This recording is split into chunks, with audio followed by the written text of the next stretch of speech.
Souvent, ce qui fait perdre une vente, c'est le processus. Parce que si j'ai pas de processus, la personne en face en aura un et ce sera sûrement pas fait pour que je gagne. Comment ça peut se traduire? Parfois, je vais rentrer dans un rendez-vous, je sais pas vraiment ce que je suis en train de faire. D'ailleurs, que ce soit un rendez-vous, une négociation, une réunion, je suis dans une espèce de flou artistique, je sais pas trop ce que ça doit être l'issue de ce rendez-vous ou de cette vente, et du coup, je perds. Ou alors, je sais ce que je veux de cet échange, j'ai un objectif qui est assez clair, mais j'ai pas défini les étapes pour y arriver. C'est quoi le processus qui va me permettre de faire que l'échange soit un succès? Et en réalité, même si j'ai un processus, on peut questionner un petit peu comment je l'ai construit et est-ce qu'il me sert ou est-ce qu'il me dessert. Exemple, il se peut qu'en fait, dans mon processus de vente, j'ai 4 rendez-vous successifs avec des labels différents, premier rendez-vous, démonstration, découverte, etc. Alors, je suis en train déjà de rallonger mon process de vente, parce que si la vente était possible en une étape, et ben mon process me dit que je peux même pas le faire. Et au lieu de me préparer pour gagner, je me prépare à rallonger mon cycle de vente moi-même, et en plus, potentiellement à perdre. Pourquoi je perds? Sur quoi ça me fait perdre aussi exactement? Et comment je travaille pour, au lieu de me freiner dans mon processus, m'accélérer et me donner une meilleure chance? Première chose, j'ai pas un processus clair et dans lequel j'ai confiance, et donc je fais toutes les ventes un peu au feeling, sans avoir vraiment d'emprise sur comment faire une meilleure vente. Deuxième axe, j'ai un process, je sais ce qu'il faudrait faire, mais j'en sors tout le temps, et il y a des choses à l'intérieur que j'arrive pas à faire à chaque fois. Et troisième axe, j'ai un process que je suis à la lettre, tout le temps, et en fait, il donne pas de résultat parce qu'il n'est pas aligné avec ma stratégie. Première chose, j'ai pas un process clair, construit, et dans lequel j'ai confiance.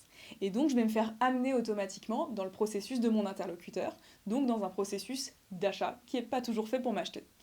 Conséquence, je vais pas savoir exactement pourquoi mes deals closent pas, je vais pas savoir non plus comment les faire avancer, et quand ça close pas, je saurais pas dire comment je reproduis pas la même chose. Et en plus, c'est pas tout à fait vrai que j'ai pas de process, parce que même quand j'ai pas de process, je fais une suite d'actions, en général de manière un peu automatique et réflexe, et donc c'est ça mon process. Mais sauf que c'est pas le bon, il est pas construit, il est pas réfléchi. Et souvent, c'est le cas parce que j'ai appris sur le terrain et que j'ai hérité de choses qui étaient préexistantes ou que j'ai construites à partir soit d'erreurs, soit de succès.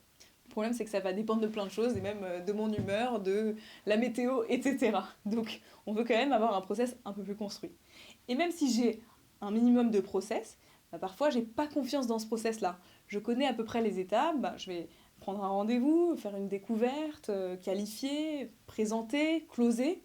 Mais qu'est-ce qu'il y a vraiment dans ces étapes-là? C'est pas clair pour moi, et donc ça me permet pas de gagner. La solution à ça, c'est déjà de construire volontairement un process.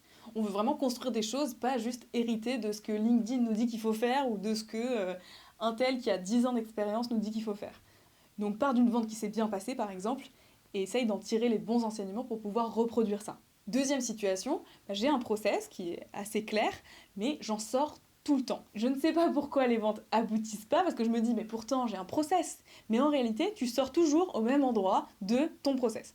Donc ça peut être par exemple, dès le début, dans mon process, ça me dit que je dois prendre un rendez-vous avec un décideur. Et en fait, je me retrouve avec que des rendez-vous qui sont pas décideurs. Je suis déjà sortie de mon process. Et puis ce qui me fait sortir du process en général, c'est toujours les mêmes petites choses. Par exemple, je sais qu'il faut que je parle d'argent à cette étape du process, mais à chaque fois, j'évite et à chaque fois ça me met mal à l'aise parce que j'ai peur que ça mette mal à l'aise l'autre et pour plein de raisons en fait. Mais à chaque fois, je sors du process sur la même chose. Le vrai problème, c'est que j'entraîne pas ces comportements spécifiques qui vont me permettre de rester dans mon process. Donc par exemple, parler d'argent, si je n'entraîne pas ça en dehors du rendez-vous, c'est-à-dire sans le stress de l'interaction, je vais pas pouvoir m'améliorer vraiment. À part si à chaque fois je fais des grands gestes avec beaucoup de courage. Mais en fait, l'entraînement, ça permet quand même de résoudre cette partie-là. C'est-à-dire, on fait une simulation, on va se dire, ok, là je sais que je dois parler d'argent, je vais essayer et on va voir ce que ça donne, on va refaire et on va améliorer. Par exemple, si tu perds tout le temps sur ce genre d'objection de ah, je dois y réfléchir, je dois en parler à ma femme, à mon chien, c'est quelque chose qu'il faut entraîner à part entière jusqu'au moment où tu en fais une force. Et troisième axe, j'ai un process, je le respecte à la lettre, très bon élève, mais en fait, ça ne donne pas de résultat parce que c'est pas du tout aligné avec ma stratégie. Qu'est-ce que ça peut vouloir dire? Si j'ai une stratégie qui est de vendre de la valeur, d'être un vrai partenaire pour mes clients et pas juste un fournisseur, et que je veux vraiment faire des changements dans les entreprises, etc., je peux pas vendre comme si je vendais une commodité. Je peux pas vendre comme si je vendais un tapis, quoi. Et pourtant, c'est beaucoup ce qui est fait avec notamment ce processus qui est en mode premier contact, prise de besoin et démo. En fait, ça, c'est de la vente de commodité. On veut aller chercher des problèmes. Sans les problèmes, il n'y a pas de valeur. Et c'est très visible notamment quand tu prends un rendez-vous et que tu dis « Ah, ce sera juste 15 minutes ». Mais est-ce qu'en 15 minutes, on peut vraiment changer des choses? On peut vraiment trouver quels sont les réels problèmes, etc. Pas vraiment. Et donc, tu dégrades déjà, dès le début dans ton processus, la qualité du service et la valeur que tu peux fournir. Ou par exemple, quand on arrive, tiens, je vais prendre le besoin, c'est dans mon processus. Mais la personne à qui je prends le besoin, c'est pas lui, c'est pas elle, l'expert, c'est moi. Donc comment la personne peut savoir de quoi elle a besoin alors que c'est moi l'expert? Les conséquences, c'est que je me fais toujours challenger sur le prix.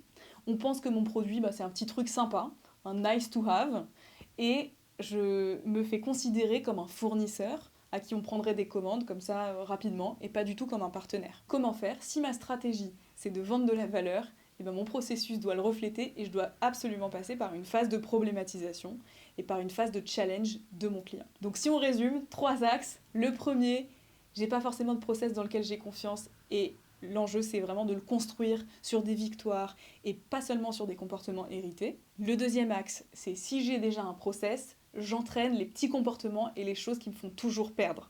Et je les entraîne en dehors de la situation du rendez-vous. Et troisième chose, j'aligne ma stratégie avec mon processus de vente, à savoir, si je veux vendre de la valeur, je mets les étapes qui sont nécessaires à vendre de la valeur. Le challenge aujourd'hui, c'est partage ce qui te fait le plus perdre en général. C'est quoi ces petites étapes de friction qui font que tu perds toujours les deals? Donc partage ça, et puis si tu as des questions, n'hésite pas, et je te dis à bientôt.